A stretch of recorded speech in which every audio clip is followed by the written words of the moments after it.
There's going to be spoilers if you haven't watched the show. There's also going to be bits that won't make sense unless you haven't watched the show as well. So just keep that in mind before you start watching this video. Thanks, love you. Mwah. If you've been on YouTube in the past 3 years, you would have come across the YouTube premium show called Escape the Night, which was created by the YouTuber Joey Graceffa. Escape the Night is the longest running YouTube premium show ever, being created in 2016 and having season 4 being uploaded this month in 2019.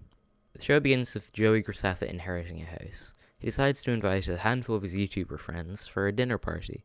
That's no big deal, is it? Except he has one requirement.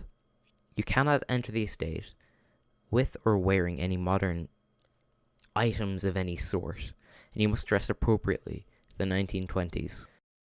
Each YouTuber is also given a persona. Now, if you don't dress appropriately, the house won't appear for you. And I don't know why this is. I doubt the creators know why this is. The show says that the house was created by evil itself, and that's kind of proven by the fact that there's a Satan cameo halfway through the first season. We do it? What was that? That's not. We didn't do it. That sounds like the devil. Guys, Not today, Satan. I don't think it works. No. The YouTubers featured in the show play themselves, but can actually die in the show, which personally I think takes away from the show, as we know they're not dead. It would be better if they played a character that has some of their personality traits, but a different name or something, as the deaths of the YouTubers is a lot less impactful than they want them to be. In almost every episode, the YouTubers must complete a challenge, where there's a risk of death.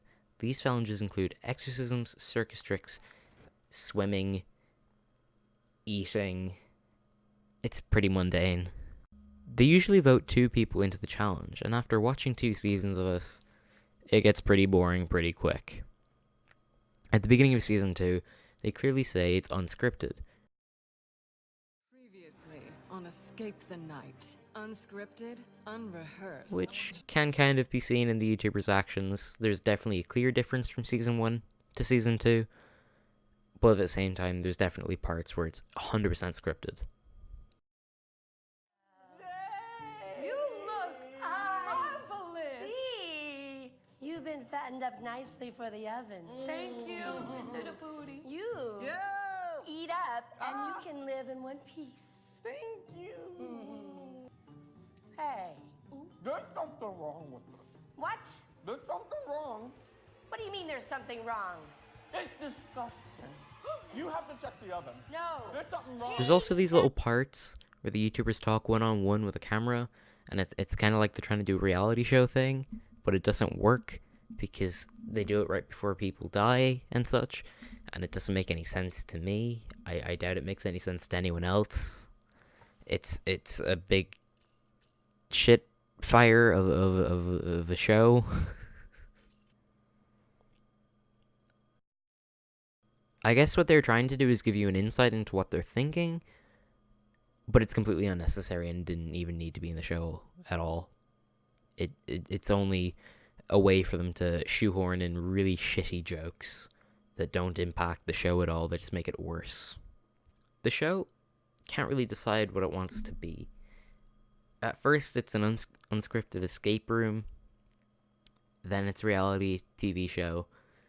Next, it's going to be Ghost Adventures or something like that. It doesn't make any sense to me. I don't think it makes any sense to anyone else, really. I think people are just going along with it. And it's pretty clear that they follow a formula, with there being, like, 1 million quests that they have to go on in each season, and they have to get 2 people to go on each one, and they kind of have to prove themselves by going on these quests, but one person's always going to die, or not, because that happened in a few times. Yeah. Way to ruin my life here. The show becomes very predictable very quickly. The only unpredictable thing being which YouTuber will die next. You don't know which YouTuber is going to die next, because there's 2 volunteered. You know, you don't know which one's better. Except for Justine. They kind of just said, yeah, by the way, we're killing Justine now, so just stick around for that. They said she's claustrophobia or something like that, and then they said, hey, look, we're gonna have to bury someone alive. Who we gonna bury alive? The person who's claustrophobic? Yeah, that makes sense. I don't like being locked in a room where I can't get out. There's no handles, there's nothing. I'm stuck. So going to funerals and seeing coffins, that's not something that I want to see. So in season 1, episode 3, it's called Buried Alive. The YouTubers had to select a random person via a vote to bury alive, and Justine was chosen. She was forced into a coffin while screaming before being buried alive. You don't understand. You got to do this. We can't do this. Guys, stop! No, we can't do this! We have to. Yeah,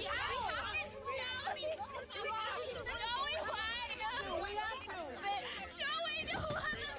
This is sick! Sorry. Yeah, everybody get the shovel. No, stay right there. Stay right there. I'm sorry, Justine. We've got to do this. We bury her right away, and you hear her screaming. Don't think about it. Pay attention to the scream. Don't pay attention to it. La la la la la la. Joey, you're not gonna help us? No, I'm not gonna help. Do you want us all to die, Joey? I mean, really? This is sickening. Joey needs to at least shovel one pile of dirt. No! Joey! There! Happy? I don't want any part of this. I'm not gonna do it. Wait. Guys, do you hear that? I think she stopped. And from the time it took for the coffin lid to shut and for her to eventually die took 32 seconds. I timed it. Now I did a quick Google search, and according to Google, if a trapped person consumes 0.5 liters of oxygen per minute, it would take almost 5.5 hours before all the oxygen in the coffin was consumed. Now, I'm no smart person, but I think Justine died just a little bit quickly. And yes, I am accounting for her screaming. She was using an awful lot of oxygen while she was screaming for 32 seconds straight. But I don't think she would use up all the oxygen in the coffin too quickly. I think she'd have at least 40 seconds to a minute. Also, am I the only one who found the scene incredibly disturbing? It's really hard to watch. And even though it's clearly fake, it definitely does mess with you a little bit. Now, this is something I only felt once while watching Escape the Night, and I think all the YouTuber kills should have made you feel this way. It would have been a lot more impactful when someone dies.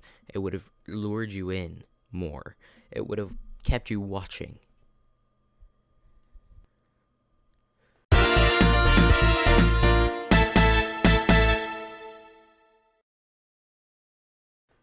Here's my crappy opinion.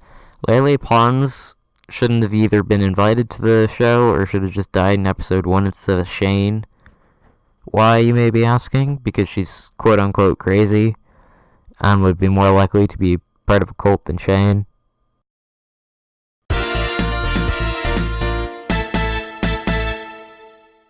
My party and I can kill whoever I want to. My party and I can kill whoever I want to.